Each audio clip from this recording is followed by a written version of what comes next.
Hello everyone, today we'll talk about how to fix or how to solve the problem of Mathway app. You will click on settings. In the first page we go to settings. In this list we click on apps, default apps, app settings.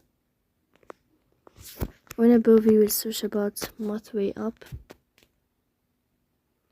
Here in this page of app info you will click on first stop and you will click OK. Here you will enter to the window of storage. Then we click on clear cache, but pay attention, don't click clear data because that can delete your account. Here we go to Play Store.